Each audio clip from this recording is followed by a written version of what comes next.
71세 목수 박도윤 씨가 거울 앞에 섰을 때 그는 자신의 얼굴을 보고 한참을 말없이 서 있었습니다. 아침마다 퉁퉁 부어 눈이 제대로 떠지지 않는 얼굴, 저녁이면 발목에 양말 자국이 깊게 패이는 다리, 조금만 걸어도 숨이 차고 계단을 오를 때마다 느껴지는 공포. 주치의는 늘 같은 말을 했습니다. 나이가 드시면 다 그래요. 짜게 드시지 마세요. 도윤 씨는 이미 염분을 줄였고 밥도 반으로 줄였지만 몸은 더 무거워지기만 했습니다. 그는 자신이 게을러진 것인지 의지가 약한 건지 고민했지만 진짜 문제는 전혀 다른 데에 있었습니다. 그리고 딱 3개월 후 그는 자신의 진짜 얼굴을 되찾았고 다시 걷고 다시 숨쉬고 다시 살아있음을 느낄 수 있었습니다. 이 설렘을 놓치고 싶지 않다면 구독과 좋아요 잊지 마세요. 충남 서천에서 40년 넘게 전통 목가구를 만들어 온 도윤 씨에게 붓기와 피로는 평생 친구였습니다. 오래 서서 일하는 직업 탓이라고, 나이 탓이라고 스스로를 위로하며 살아왔습니다. 퇴직을 생각하며 공방을 정리하던 어느 겨울날 그는 자신이 만든 작업대 앞에서 멈춰 섰습니다. 예전에는 하루 종일 무거운 나무를 들어 올려도 끄떡없었는데 이제는 공구함을 옮기는 것조차 힘겨웠습니다.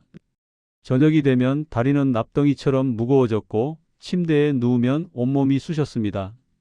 아침에 일어나면 얼굴은 부어 있었고 거울을 볼 때마다 낯선 사람이 그곳에 서 있는 것 같았습니다.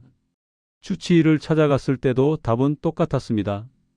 나이가 들면 다 그렇다는 말, 짜게 먹지 말라는 말, 운동을 하라는 말. 도윤 씨는 이미 소금을 멀리했고 국물도 거의 마시지 않았으며 김치도 물에 헹궈 먹었습니다. 그런데도 몸은 나아지지 않았습니다. 오히려 더 무기력해지고 더 피곤해지고 더 붓는 것 같았습니다. 그는 자신이 뭔가 잘못하고 있다는 생각을 했지만 무엇이 잘못인지 알 수 없었습니다. 그저 시간이 지날수록 몸은 더 무너져 갔고 마음도 함께 무너져 내렸습니다. 부산에 사는 딸에게서 전화가 왔습니다. 딸은 아버지의 목소리가 예전 같지 않다는 걸 금방 알아챘습니다. 아빠, 요즘 많이 힘드시죠? 도윤 씨는 괜찮다고 대답했지만 딸은 그 말을 믿지 않았습니다. 잠시 침묵이 흐른 후 딸이 조심스럽게 물었습니다.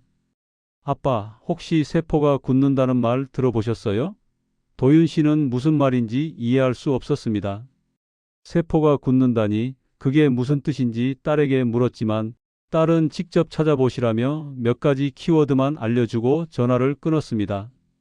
그날 밤 도윤 씨는 노트북을 열고 딸이 알려준 단어들을 하나씩 검색하기 시작했습니다. 세포막, 염도, 전해질, 붓기의 원인.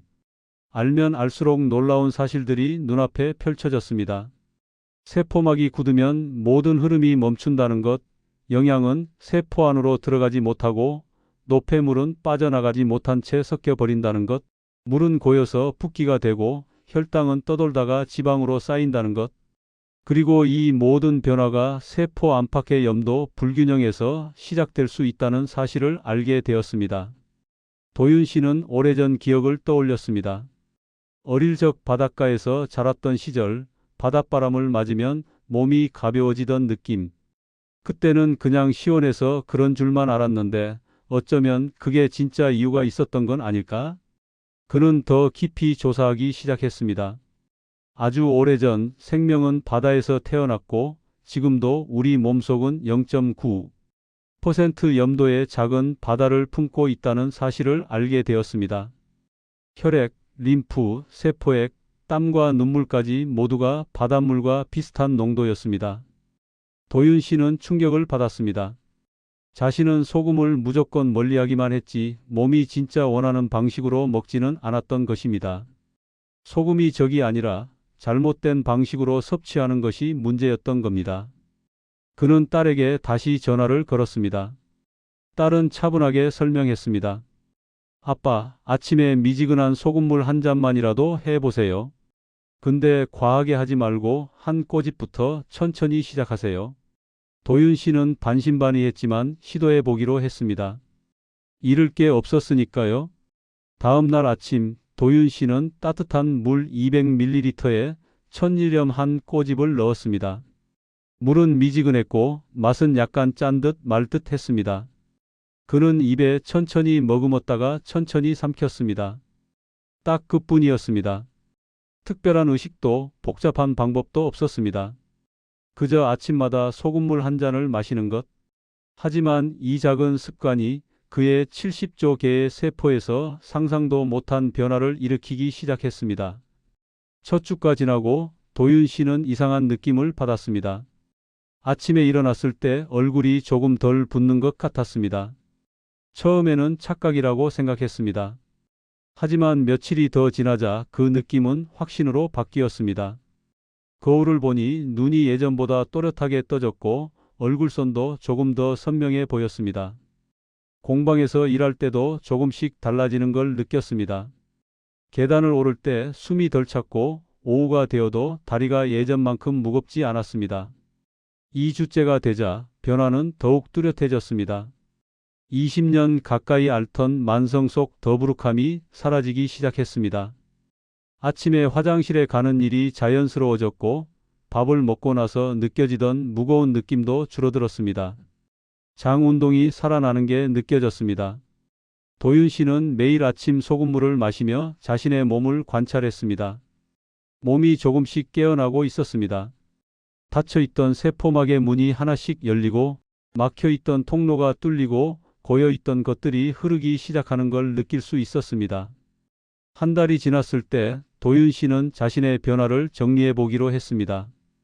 아침 붓기가 확실히 줄었고 계단을 오를 때 숨이 덜 찼으며 얼굴이 또렷해진 게 눈에 보였습니다. 무엇보다 몸이 가벼워진 느낌이 들었습니다. 예전처럼 납덩이를 끌고 다니는 기분이 아니라 내 몸을 내가 움직이고 있다는 느낌. 그 느낌이 얼마나 오랜만인지 알 수 없었습니다. 도윤 씨는 딸에게 전화를 걸어 감사하다고 말했습니다. 딸은 웃으며 대답했습니다. 아빠, 이제 시작이에요. 2달째가 되자 도윤 씨는 자신이 신고 있던 구두가 헐렁해진 걸 느꼈습니다. 발이 부었다 빠졌다를 반복하던 게 안정되면서 발의 크기가 정상으로 돌아온 것입니다. 저녁이 되어도 발목에 양말 자국이 깊게 패이지 않았고 다리의 묵직함이 눈에 띄게 줄어들었습니다. 공방에서 오래 서서 일해도 허리가 예전만큼 아프지 않았습니다. 도윤 씨는 조금씩 자신감을 되찾기 시작했습니다. 퇴직을 생각했던 마음도 조금씩 바뀌었습니다. 아직 할 수 있을 것 같았습니다. 3달째 도윤 씨는 거울 앞에 섰습니다. 3개월 전과는 완전히 다른 얼굴이 거기 있었습니다. 부기가 빠진 얼굴, 또렷한 눈매, 생기가 도는 피부. 그는 무심코 이렇게 말했습니다. 이게 바로 내 진짜 얼굴이었나? 몸도 달라졌습니다. 피곤이 줄어들었고 아침에 일어나는 것이 예전처럼 고역이 아니었습니다. 공방에서 하루 종일 일해도 저녁에 침대에 누웠을 때 느껴지는 무게감이 달랐습니다. 온몸이 쑤시는 게 아니라 기분 좋은 피로감이 느껴졌습니다. 도윤 씨의 변화는 주변 사람들에게도 눈에 띄었습니다. 공방에 자주 오는 단골 손님이 물었습니다. 사장님, 요즘 뭔가 달라 보이시는데요? 도윤 씨는 웃으며 자신의 이야기를 들려주었습니다.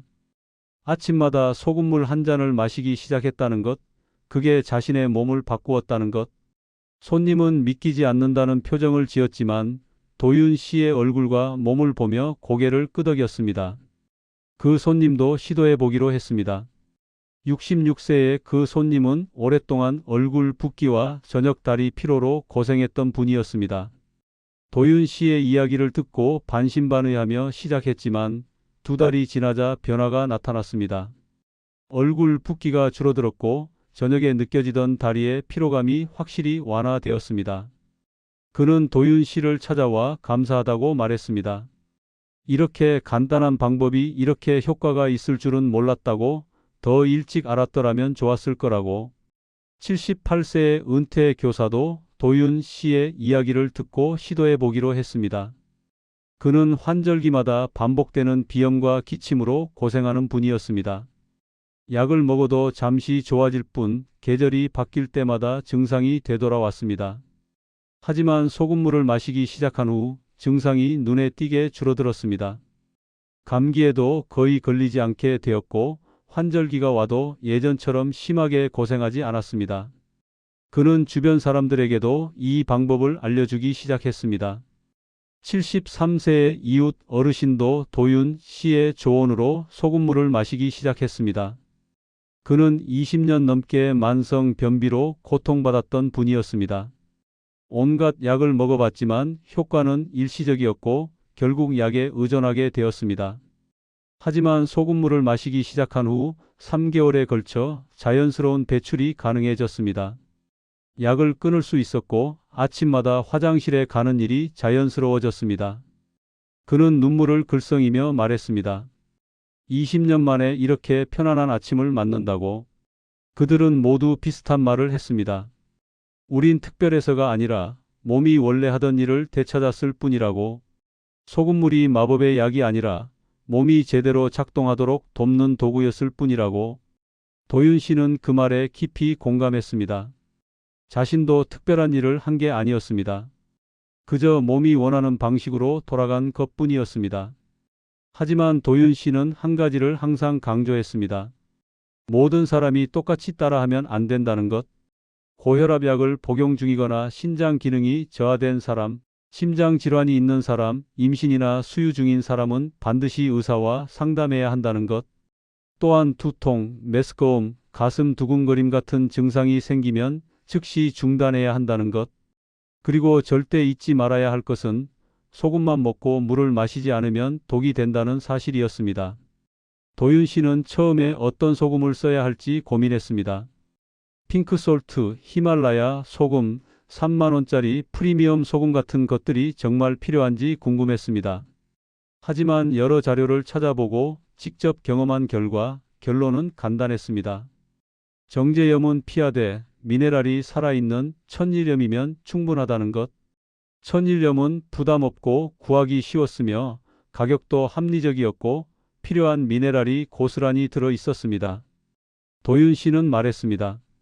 지속 가능한 게 결국 가장 큰 효능이라고. 3개월이 흐른 어느 날 도윤 씨는 공방 앞 작은 마당을 쓸면서 멈춰 섰습니다. 바람이 나뭇결을 스치며 지나갔고 그는 문득 옛날을 떠올렸습니다. 바닷바람을 맞던 어린 시절, 몸이 가벼워지던 그 느낌. 이제 그 느낌을 다시 느낄 수 있었습니다. 내 몸이 다시 흐르고 있구나. 그는 조용히 미소 지었습니다. 도윤 씨의 40년 목수 인생은 늘 막힌 걸 뚫어 흐르게 하는 작업이었습니다.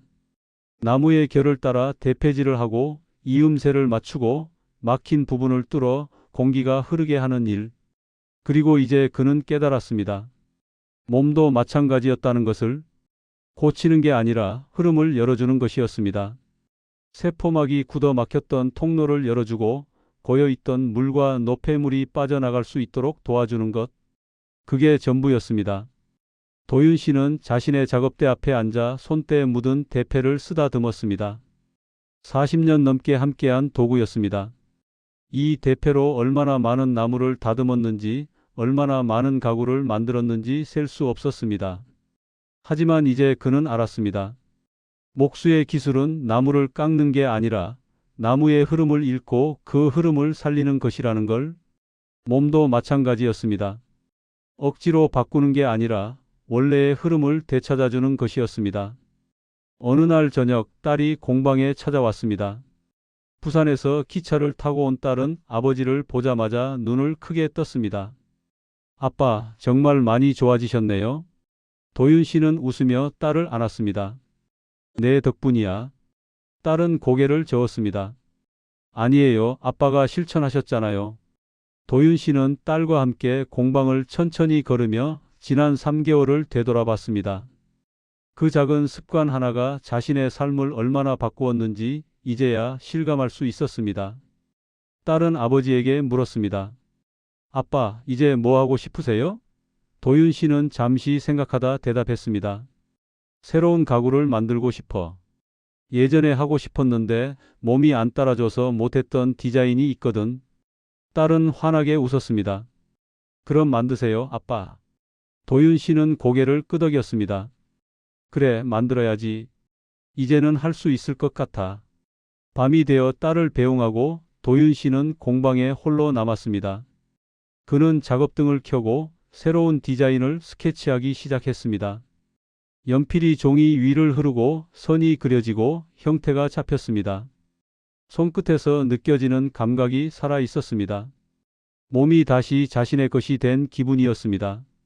막혀있던 통로가 열리고 고여있던 것들이 흐르고 멈춰있던 삶이 다시 움직이기 시작한 기분이었습니다. 도윤 씨는 연필을 내려놓고 창밖을 바라봤습니다. 밤하늘에는 별이 빛나고 있었고 바람이 나뭇잎을 흔들고 있었습니다. 그는 천천히 숨을 들이마셨습니다. 예전처럼 숨이 차지 않았습니다. 깊게, 천천히, 편안하게 숨을 쉴 수 있었습니다. 이 단순한 행위가 얼마나 소중한 것인지 이제야 알 것 같았습니다.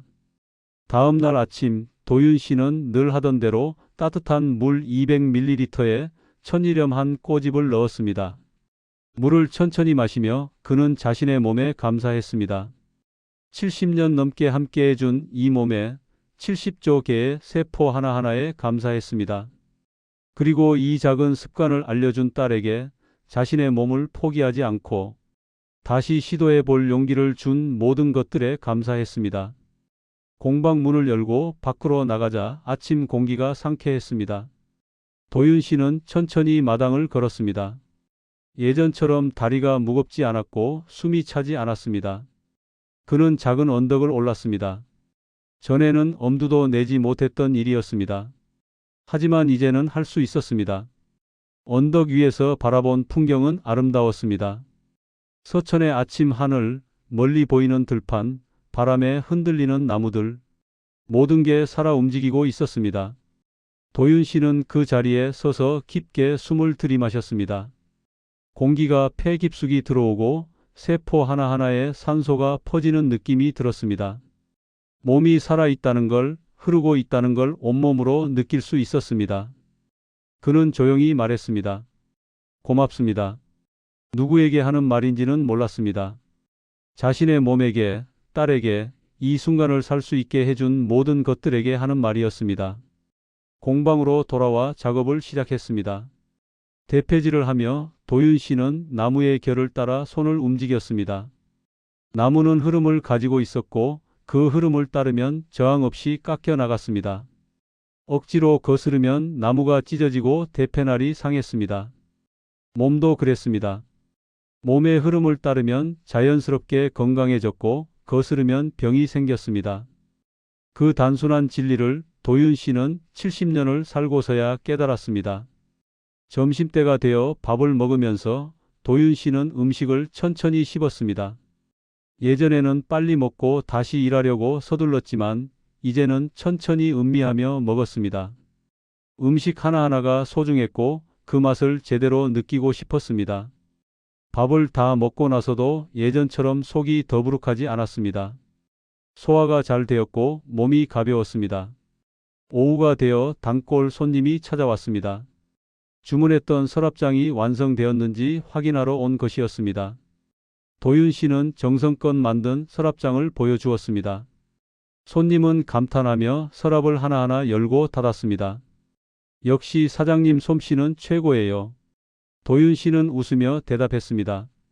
요즘 몸이 좋아져서 더 정성껏 만들 수 있었어요. 손님은 도윤 씨의 얼굴을 자세히 보더니 물었습니다.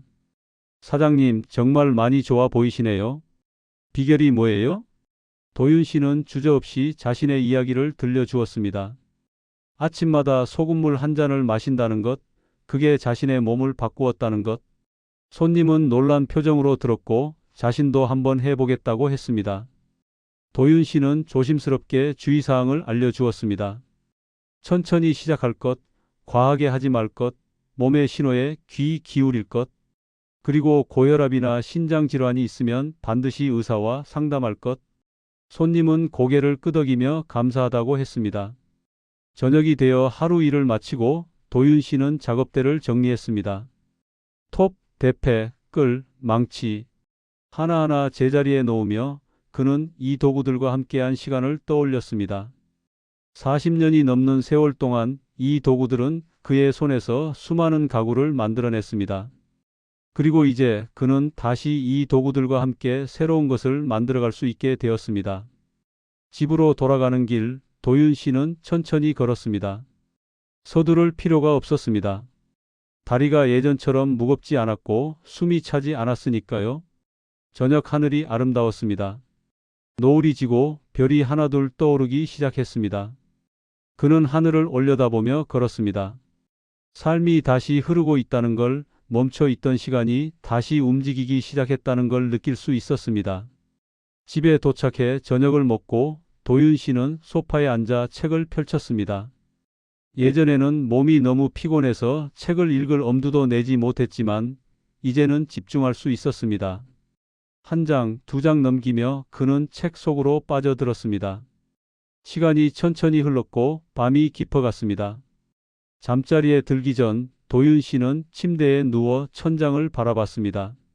오늘 하루도 무사히 지나갔습니다. 아침에 소금물을 마시고 공방에서 일하고 손님을 만나고 집으로 돌아왔습니다.